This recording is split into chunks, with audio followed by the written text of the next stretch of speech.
to trust you more.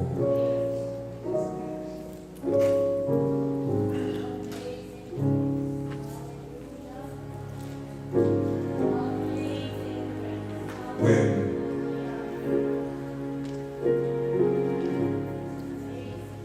life and living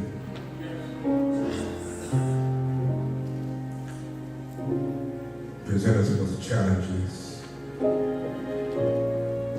give us grace to trust you more.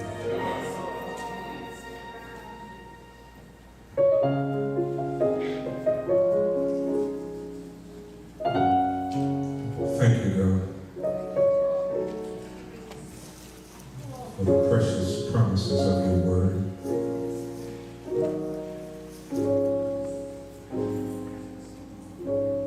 Thank you that it is because of your mercy that we're not consumed. Thank you for the newness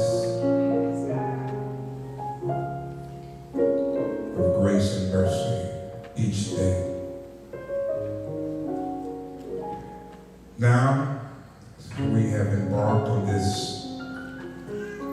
new decade, this new year. Most of us already know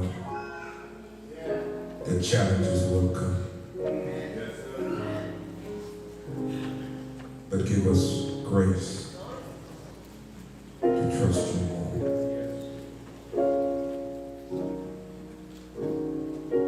Breathe on us afresh now, God. You promised to be strength for me in times of weakness, so God, I need you to do just what you said you would do. Get glory now. Oh God, get glory.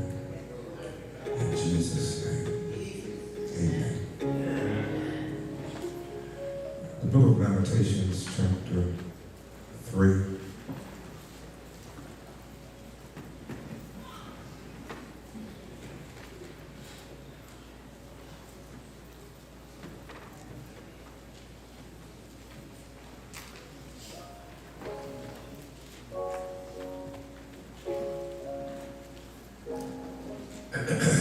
Thank you, Psalmist Dorothy, Jonathan Rick, for allowing the Lord to direct you today. I am who I am today, because God used my mistakes and all for grace. Trust Him. Well, verse 19 to 23a.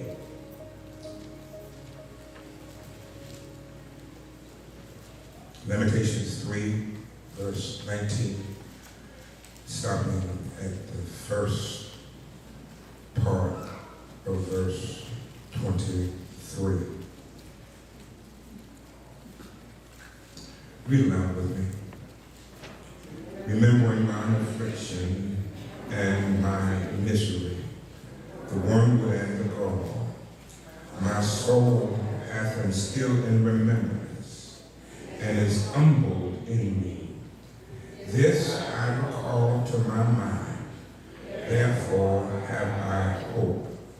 It is of the Lord's mercies that we are not consumed, because his compassions fail not. They are new every morning. Amen.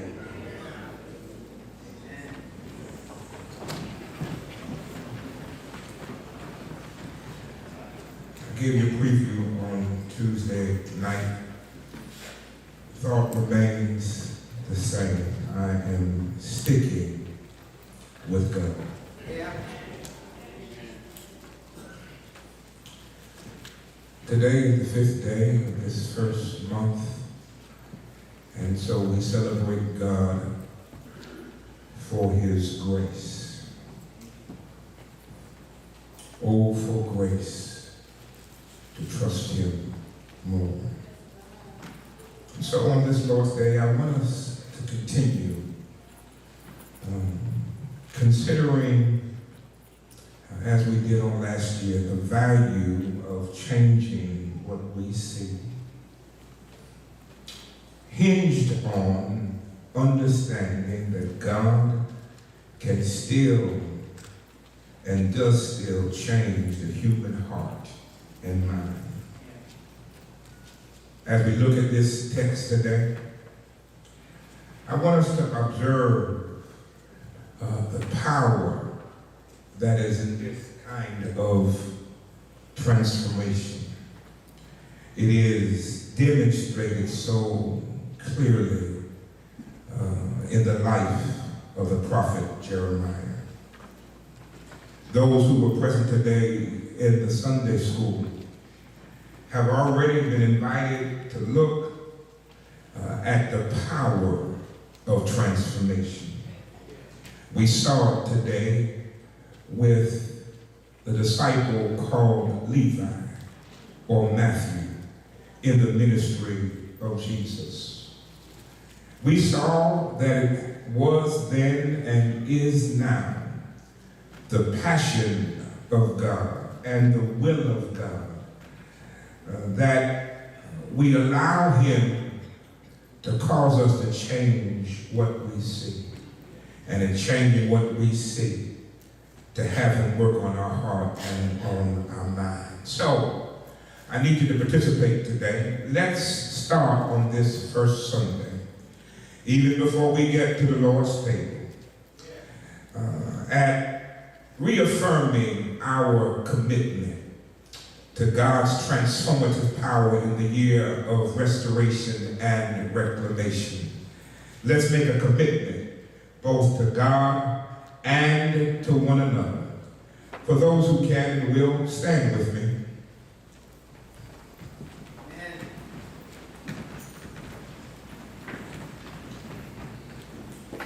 If you're able and will make this commitment, I want you simply to repeat with me. I'm sticking with God. That was a practice run, so now you know what I'm getting ready to ask you to do. So if you're going to do it, you can say it with conviction. I'm sticking with God. I'm sticking with God. Y'all can keep repeating that. No matter what comes my way. I'm sticking with God. No matter what I'm faced with. I'm sticking with God. No matter who does not stand with me. I'm sticking with God. No matter how difficult the journey may become. No matter how high the mountain or how low the valley. Now give God a hand of praise and affirmation that you decided to stick with God. Take your seat. In our text, Jeremiah provides us with the insight that is needed to keep this resolution that we just verbally expressed all year long. His testimony, as we look at it, the testimony that is of Jeremiah the prophet, is that not everything you plan or hope in the new year will turn out the way you plan it or hope it. You didn't get that. Not everything you plan or everything you hope in this year 2020 is going to turn out the way you plan it or the way you hope it. Some of us have realized it already. In fact, what he says is prepare yourself for challenges that you face in 2019 to somehow get resurrected and present themselves all over again. But the commitment that makes it different in 2020 is that we just declared, I'm sticking with God. So even if 2019 shows up in 2020, my commitment is I'm sticking with God. If it looks the same, if it feels the same, if it evokes the same kind of emotion in me, my commitment is I'm sticking. In order to go into 2020 with, I like this, thank you, Minister Toya, for 2020 vision. I want us to look at this text, and I want us to look at the life and living of Jeremiah the prophet. And as we stand at the genesis of this new year, he would tell us this, matter-of-factly and simply, that the way he made it through the challenges that he faced is he came to understand two things, that God can be trusted and that God is faithful. And Jeremiah, who wrote, and this is his lament that we look at, if he could speak with us today, I'm just convinced, I have no doubt, that he would encourage us to declare over and over. I told you earlier that some declarations you've got to repeat over yourself, that no matter what you were faced with last year, understand there is a celebration, there is a crescendo, there is a shout in this house, because here Jeremiah says the reality is, even if you paint 2019 as a bad year, here's the shout. The fact is you made it through. There's some here that if you were being transparent, you would suggest that 2019 may not have been your best year. You would say some things, or maybe a whole lot of things went wrong, but I've got to tell you, you still have reason to give God praise today. The fact is, it's over and you made it through. There were days you felt challenged, there were days you felt stressed, there were days you felt pressed, there were days you cried, not only at night but during the day. But praise God, it's the 5th grace day of January. You can look at 2019 and declare, I made it, and I made it by the grace of God. Jeremiah, prophet, can certainly identify with our feelings, if you have them, of pain, anguish, disappointment, perhaps some anger, that have been produced by some of the things that we've gone through. As such, Jeremiah makes us to know he understands the challenges that we face, in some cases, have all but suffocated us. At times, perhaps this is my own testimony, our pain was so intense that you felt like you couldn't breathe. At times, even after that initial blow, felt like somebody pushed the repeat button, and the blow came again. Yes. And we had experienced what we experienced over and over and over again.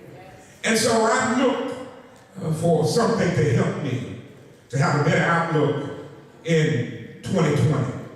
And I'm presenting today this passage, and I suggest that you and I change, I suggested to you on Tuesday, the strategy that we normally deal with. You know, normally at the start of the year, people tell you, forget about last year, forget about what you went through, forget about the pain, forget about the misery. Well, I wanna interject a new strategy. And that is a template that Jeremiah lays out for us. And here's what he does. Jeremiah, strangely, when we look at chapter 3 of the book of Lamentation, tells us to hold on to and to reflect on those things that typically we're encouraged to let go of. You don't believe me? You can see it right there in verse 19 and 20, and then ratified in verse 21. He suggests, don't let go of it, but hold on to it. So, here's what it says. Here's what I say on this 5th day of January. Hold on to whatever has caused you pain. Hold on to whatever caused you to become angry. Hold on to whatever caused disappointment for you. Hold on to whatever produced tears in your life. Don't let it go. Hold on to it. Hold on to whatever caused you to worry and wonder. Remember, and as you remember them, imagine that Jeremiah is looking back at the past or last year of his life in chapter 3. And here's what he says in verse 1. I am the man who has and seen affliction by the rod of his wrath. Jeremiah says, I'm holding on to what I've experienced, and I'm the man who has seen affliction by the rod of his wrath. In chapter 1 and chapter 2 of the book of Lamentations, it seems like he's lifting up a corporate response. In other words, he's lifting up what has happened to the people of Israel and saying, I can identify because I'm one of them. But when he gets to chapter 3, he makes it personal. And he says, I personally am the man who has seen affliction by the rod of God. He lifts this up, and I want you to come with me and look at verses 2 through 18. Mark that in your Bible. I don't have time to go through it all, but I want us to lift up some of what Jeremiah outlines that he's holding on to. And he's holding on to it for specific reasons. He says, again in verse 21, this I recall. He says, I'm looking at my life, and I want to imagine that verses 2 through verse 18 constitute a year in the life of Jeremiah. Maybe somebody will be helped, because if you thought 2019 was bad for you, let's look at 2019 for Jeremiah. He says this, he has led me and made me walk in darkness and not light. Please look at your Bible. It's much more interesting if you read it for yourself. Surely he has turned his hand against me time and time again throughout the day. He has besieged me and surrounded me with bitterness and woe. He has set me in a dark place, like the dead of long ago. He has hedged me in so I cannot get out. He has made my chain heavy. Even when I cry and shout, he shuts out my prayer. He has blocked my ways with hewn stone.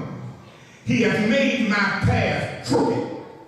He has seen and he has been to me as a bear lying in wait. He has filled me with bitterness. He's made me to drink wormwood. He has also broken my teeth with gravel and covered me with ashes. He says that you have moved my soul from peace. I've forgotten prosperity, and I said, my strength and my hope have perished from the Lord. That's pretty bad news. Jeremiah says, God, this is what I've experienced. I'm saying it from a personal posture, even though it reflects and represents what the children of Israel are also saying. But I need you to, don't close your Bible, keep them open and look at what Jeremiah decides to do and encourages us to do today. The first word of verse 19, he says, remember. He says, what I have decided to do is remember my affliction and my roaming, the wormwood and the gall. He says, my soul remembers and it sinks within me. He says, I'm not going to forget this time. I'm not letting this one go. It's been a bad time. It's been a hard time. He says, but my soul remembers its affliction. The writer of a commentary, Adam Clark, says this, it's evident that in the preceding verses, that is the verses we just looked at, there is bitterness of complaint against bitterness of adversity. That is not becoming a man when under the chastening hand of God. And while indulging this feeling, all hope fled. When all you can see is the bad, all hope fled. When you look at it through unchanged lens, all hope fled. He says, but in verse 19, he says, in reflection, Jeremiah's lens changes, and he's remembering it from a different vantage point. Somebody here is depressed, and I'm going to help you get out of that depression today, because if you change what you see, you'll leave this place praising God today. Adam Clark says he humbles himself under the hand of a mighty God, and his hope is revived. Look at it like this. If you change what you see and you deal with whatever you've been through, and you suggest, even as Psalmist Dorsey did, God has used all my mistakes and God has turned them around, and then you can say, God, give me grace to trust you more. Jeremiah looked at the text. He does not whitewash his pain. It's real. He deals with it just as it is.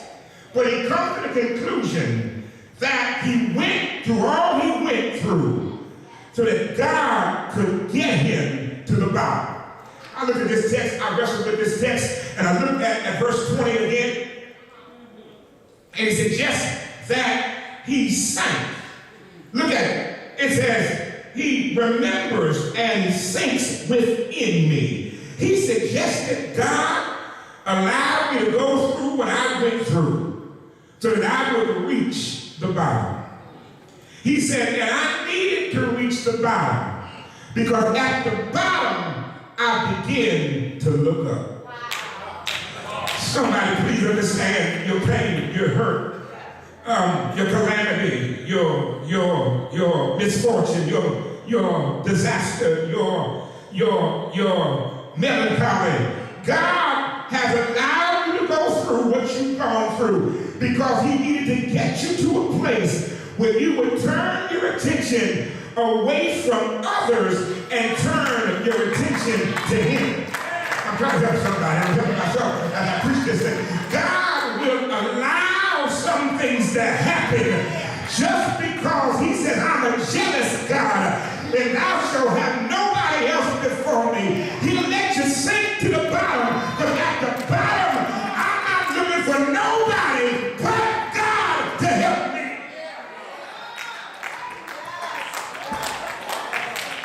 Somebody ain't getting this, and you making me park here for longer than I wanted to. God is saying, somebody here right now, you've been stuck. You've been going through. You've been dealing with misery on an unprecedented level. And the enemy is trying to make you think somehow God has abandoned you. Jeremiah says he has not abandoned you. He's let you go through what you've gone through in order to show you who you can really count on. God's trying to change somebody's perspective and change somebody's vision and suggest to you, you've been hurt by this or that, but I'm and so Jeremiah says, remember the hurt. Remember the abandonment. Remember the loneliness. Remember the isolation. Remember the despair. Remember the rejection. Remember the betrayal. Remember the darkness. But as we remember, I pray somebody finds your shout. We come to the conclusion that as bad as we thought it was, God brought you through.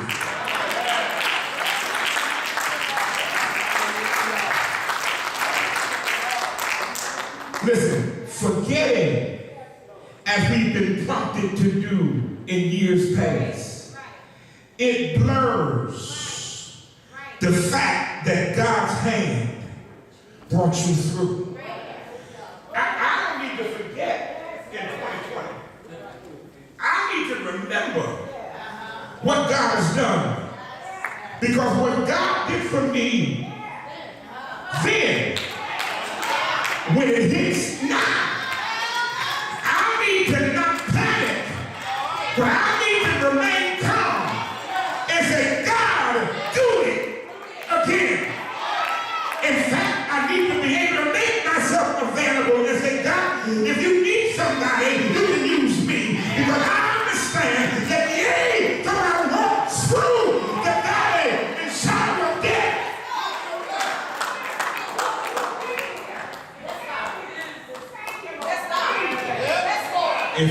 if you start remembering some stuff, you can start giving God the kind of praise that due his name. Somebody come here with me for just a moment and think about something that you thought was going to bankrupt you in 2019, and then look at yourself and think, but I made it. Somebody look at something that you thought was going to cripple you, and look at it now and say, but I made it. Somebody grab something that almost crushed you to the ground, but declare God.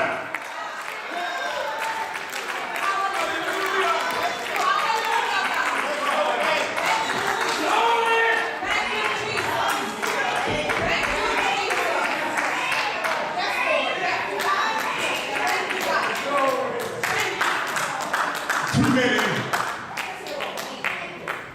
remember with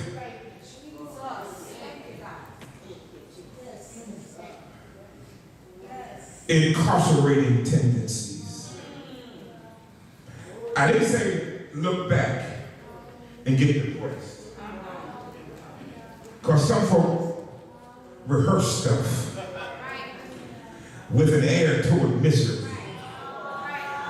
But I said look at it on one side, and on the other side recognize if it had not been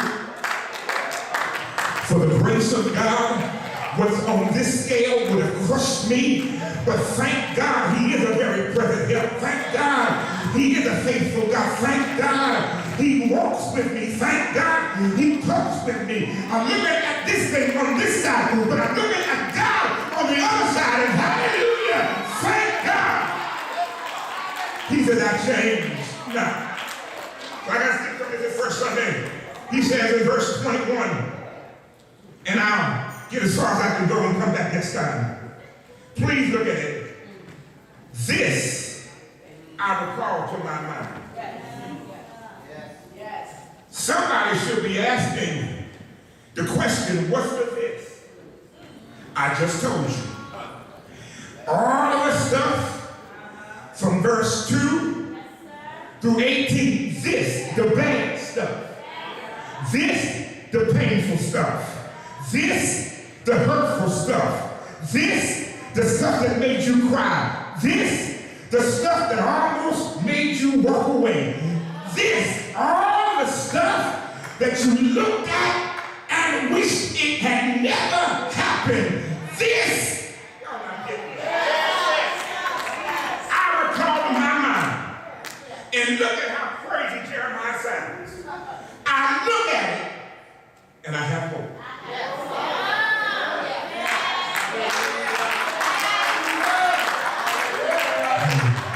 When I looked at it the first time, it made me angry. I thought God had abandoned me.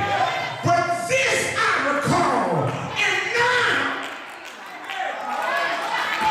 let me go ahead and let me go. Y'all don't want to hear this. I have hope. How does misery produce hope?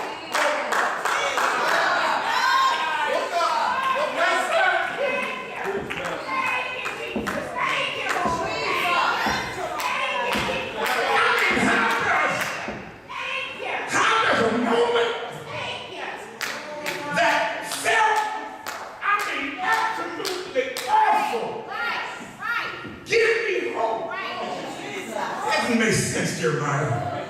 How, Jeremiah, can you look at something that was as awful as you just described it?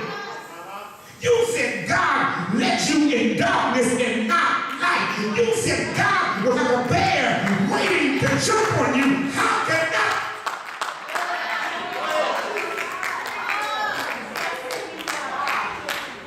He says, because in every circumstance, when I thought it was hopeless, God showed up. I know how it seemed, but every single time I was in that proverbial battle, God showed up.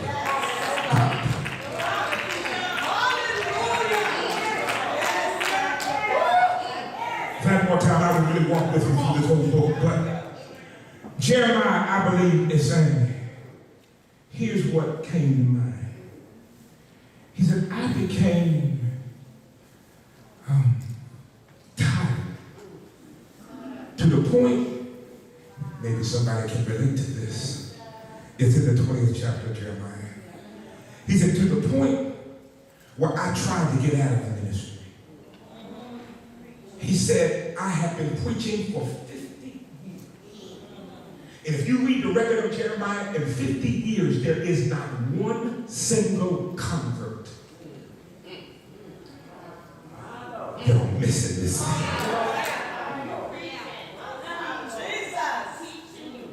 He says, I asked myself the question, what's the point? Going through all that I'm going through, and yet nobody seems to be hearing it. Not only that, he said, because I've been called to this place.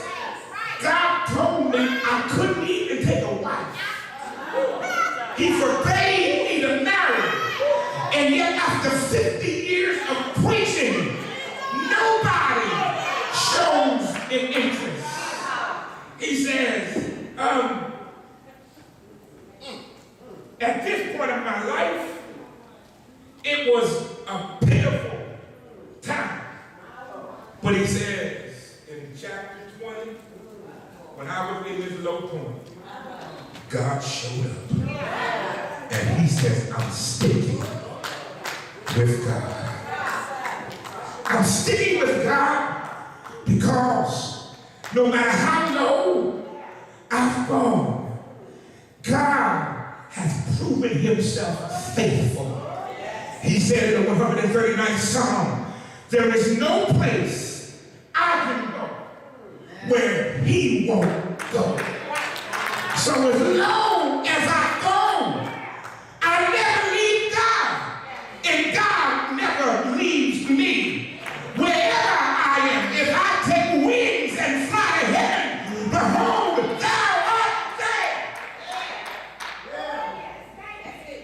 But then he said, I'm sticking with God. I'm going to give you this and I'm going to exit.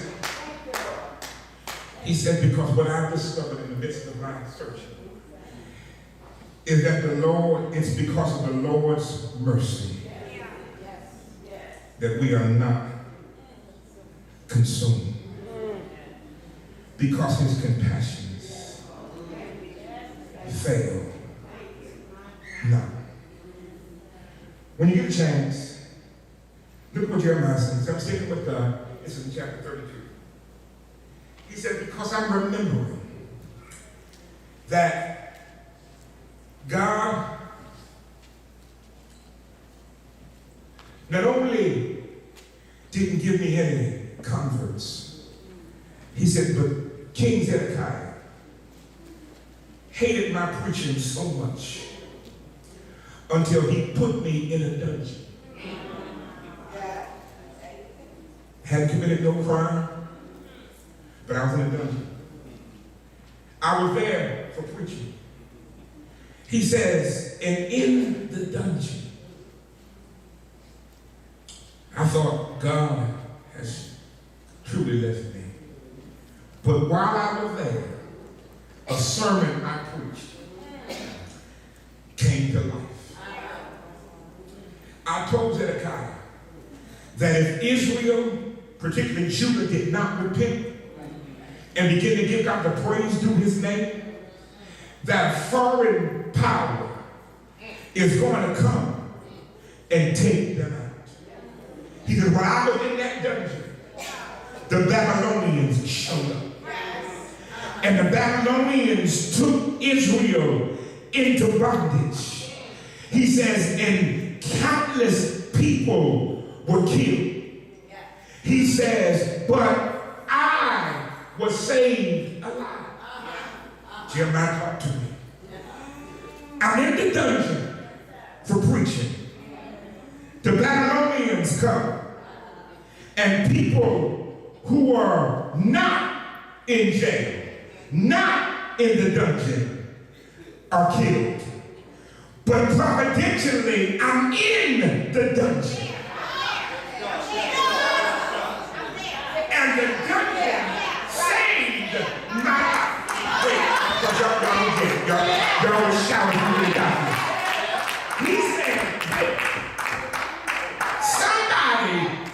the place that you've been stuck in and complaining about, you need to see that that place has saved your life.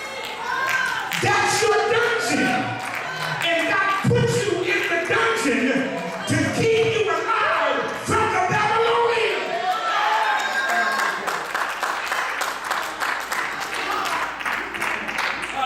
Look at the text again, because y'all don't see it, and I'm quitting. It is because of your mercy that we're not consumed.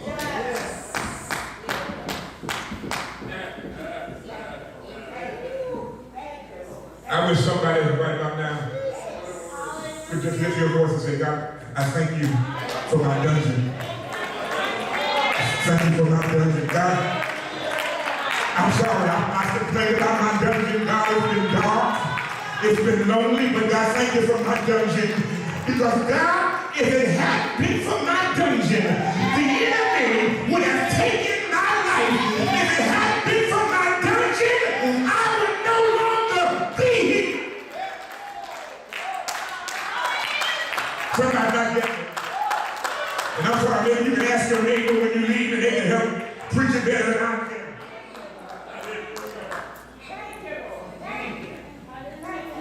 I'll put it like this. If God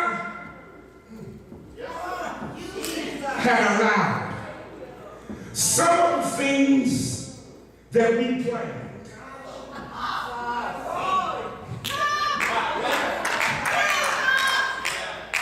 we would have been consumed.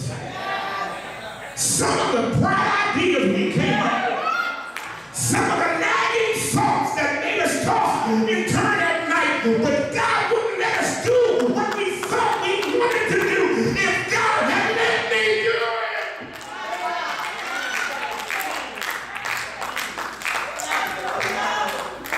But because it's of His mercy that we're not consumed, He closed doors so we wouldn't be consumed. His mercy kept me. He blocked our path so we wouldn't be consumed. His mercy kept me.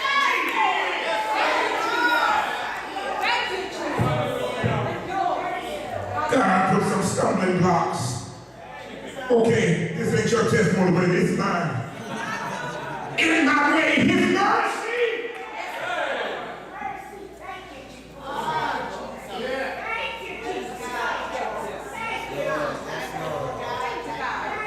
God even used some people.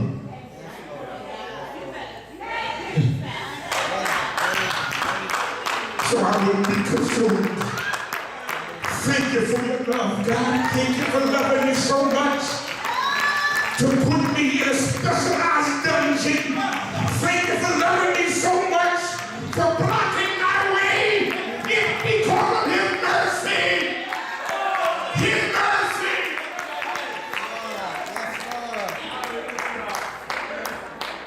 That's enough.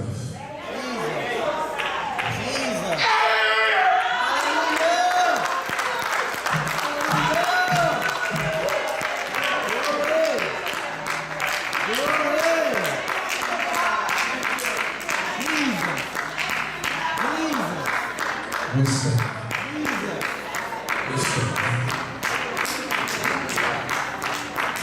Somehow you are praise God for the word of God. You have made a huge mistake. If God did not protect, you want to go ahead and praise Him. You don't have to be ashamed. You want to go ahead and praise Him. It's of His mercy that we're not consumed.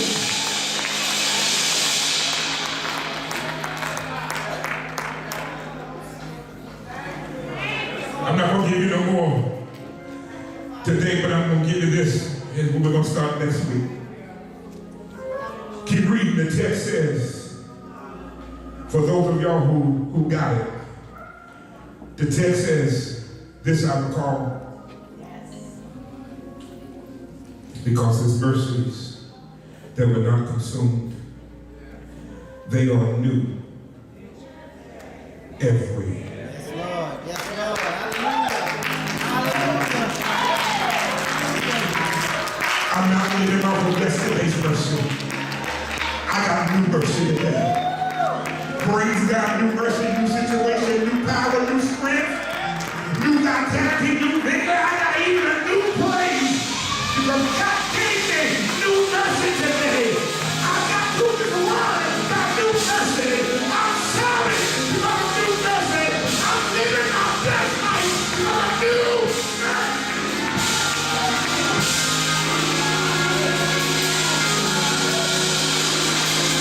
Today, new mercy. Today, new mercy. Tomorrow, new mercy. From Tuesday to Wednesday and Thursday, new mercy.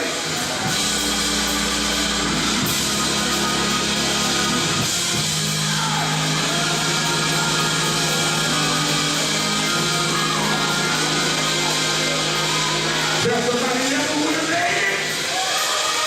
I never would have made it. But I got new mercy.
When I think of the goodness of Jesus, that all he's done for me, my soul, begins to cry out, hallelujah!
The Lord is moving, and perhaps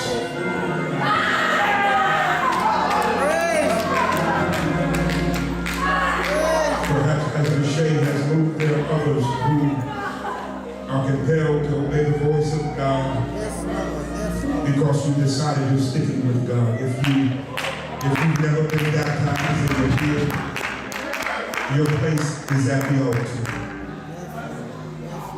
If the Lord is speaking to you,